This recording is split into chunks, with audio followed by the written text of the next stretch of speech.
दोस्तों, आज का हमारा टॉपिक है एक्टिव से पैसिव वॉइस कैसे बनाएं।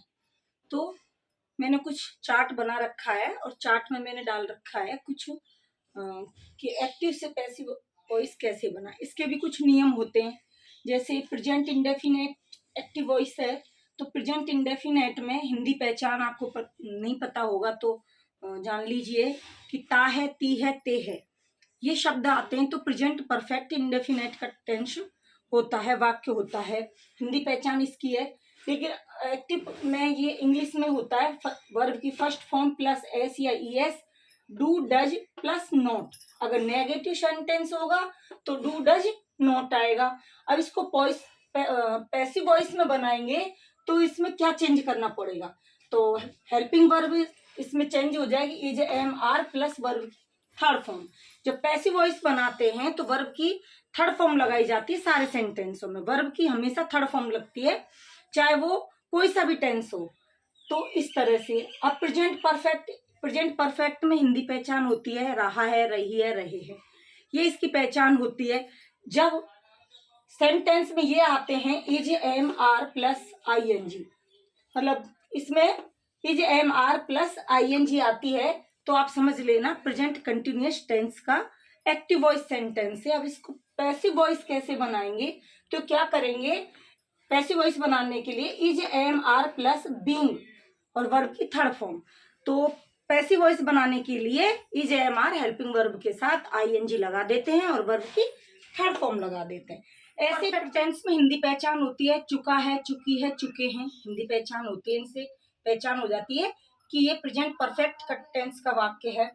तो इसको एक्टिव वॉइस में क्या क्या पहचान होती है, इसकी हैज, हैव प्लस वर्ब की थर्ड फॉर्म होती है, तो हम पहचान जाते हैं कि ये प्रेजेंट परफेक्ट टेंस का एक्टिव वॉइस सेंटेंस है। अब इसको पैसिव वॉइस बनाने के लिए क्या करना पड़ता है, इसमें पैसिव वॉइस बनाने के लिए हैज है प्लस बीन प्लस वर्ब की थर्ड फॉर्म, हैज है प्लस बीन प्लस वर्ब की थर्ड फॉर्म। हैज हैव के साथ क्या लगाते हैं, बीन लगाते हैं, वर्ब की थर्ड फॉर्म तो आती है।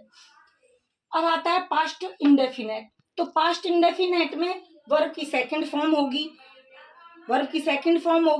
और डिड नॉट या डिड नॉट होगा तो नकारात्मक नेगेटिव सेंटेंस होगा, और वर्ब की फर्स्ट फॉर्म होगी। वर्ब की फर्स्ट फॉर्म भी हो सकती है और अधिकतर वर्ब की फर्स्ट फॉर्म नहीं सेकंड फॉर्म ही होती है, और डिड नॉट होता है और डिड नॉट के साथ सेकंड वर्ब की फॉर्म आती है। अब इसको चेंज करते हैं तो वाज वर्ब प्लस वर्ब की third form, was verb plus verb की थर्ड फॉर्म, डिड को और इनको सेकंड फॉर्म को किस में बदल दिया जाता है, वाज वर्ब में। पास्ट कंटिन्यूअस की हिंदी पहचान है रहा था, रही थी, रहे थे, हिंदी पहचान है, ये हिंदी वाक्य में पता चल जाता है। लेकिन पैसिव वॉइस जो सेंटेंस होता है उसमें कैसे पहचान करते हैं कि कौन सा सेंटेंस कौन से टेंस का सेंटेंस है और इसकी पहचान कैसे करेंगे। तो वाज वर्ब प्लस आईएनजी, जब ये आए वाज वर्ब प्लस आईएनजी ये आए तो समझ जाएंगे हम कि ये एक्टिव वॉइस का जो सेंटेंस है ये प्रेजेंट कंटिन्यूअस का है। अब प्रेजेंट कंटिन्यूअस को किसमें चेंज करेंगे, was verb plus ING verb की थर्ड फॉर्म। तो यहाँ पे वाज वर्ब के साथ हेल्पिंग वर्ब के साथ बीइंग लगा देंगे वर्ब की थर्ड फॉर्म। पास्ट परफेक्ट चुका था, चुकी थी, चुके थे, हिंदी पहचान है ये इसकी। लेकिन एक्टिव वॉइस का सेंटेंस में इसमें क्या पहचान करते हैं, हेड प्लस वर्ब की थर्ड फॉर्म आती है।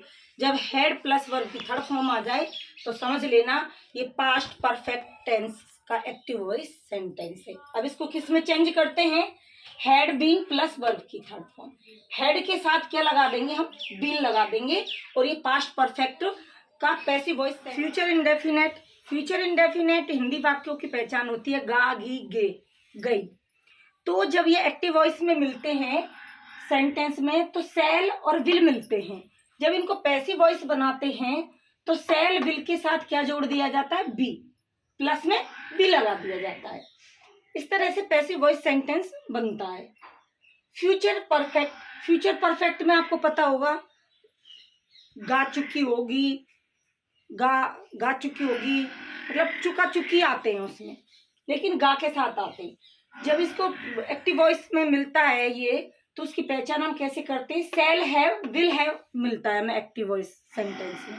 अब इसको पैसिव वॉइस बनाते हैं तो इनको कैसे चेंज करते हैं, shall will plus have plus been. तो शैल हैव विल हैव को किसके साथ जोड़ दिया जाता है, प्लस बीन, इनके साथ में बीन जोड़ दिया जाता है। सिर्फ हैव तो इनके साथ है ही, लेकिन लास्ट में बीन जोड़ दिया जाता है। अब कुछ सब्जेक्ट हैं, सब्जेक्ट इन एक्टिव वॉइस, जब ये एक्टिव वॉइस में मिलते हैं तो इनको पैसिव वॉइस में ऑब्जेक्ट बनाते टाइम कैसे चेंज किया जाता है। आई को मी, वी को अस, यू का यू ही रहता है, ही का हिम, सी का हर, दे का देम। इस तरह से इनको ऑब्जेक्ट के रूप में चेंज कर दिया जाता है। एक्टिव वॉइस के मैंने कुछ सेंटेंस डाले हुए हैं तीनों टेंसों के, प्रेजेंट इंडेफिनेट, पास्ट इंडेफिनेट और फ्यूचर इंडेफिनेट। तो एक्टिव वॉइस का जो सेंटेंस है पहला प्रेजेंट इंडेफिनेट का, आई राइट ए लेटर, इसको हम पैसिव वॉइस बनाएंगे, a letter is written by me, तो बाय इनके साथ लगेगा। ऐसे पास्ट का है, आई रोट ए लेटर, इसको पैसिव वॉइस बनाते time a letter was written by me. Future indefinite का है, I shall write a letter, इसको पैसिव वॉइस बनाएंगे, a letter will be written by me. तो इस तरह से मैंने आपको बताया था कि इनको प्रेजेंट को कंटिन्यूअस में चेंज करते हैं, कंटिन्यूअस को फ्यूचर परफेक्ट में चेंज करते हैं। तो इस तरह से पैसिव वॉइस बनाते टाइम इनको चेंज किया जाता है। इसके भी कुछ नियम है। पहला नियम है, पैसिव वॉइस सदैव हमेशा वर्ब की बनता है, मतलब वर्ब उसकी चेंज नहीं होती है, वो थर्ड फॉर्म रहती है अगर पैसिव वॉइस बना रहे हैं एक्टिव से। नेक्स्ट है कि इसको सब्जेक्ट को ऑब्जेक्ट बनाया जाता है और ऑब्जेक्ट को सब्जेक्ट बनाया जाता है, ये इसका सेकंड नियम होता है। फिर इसमें विशेष हमें ध्यान रखने वाली बात ऐसी होती है कि जैसे वन दे रखा है या समवन दे रखा है, नो बॉडी दे रखा है, पीपल दे रखा है, ए मैन है, ए पर्सन है, ए बॉय है, समबॉडी इत्यादि अगर एक्टिव वॉइस सब्जेक्ट को दिया हुआ है तो इनको पैसिव वॉइस बनाते टाइम इनको हटा दिया जाता है। ये भी हमें ध्यान रखने वाली बात है। सब्जेक्ट को अगर दो ऑब्जेक्ट दिए होते हैं तो हम एक ऑब्जेक्ट को लिखते हैं और एक को हटा देते हैं।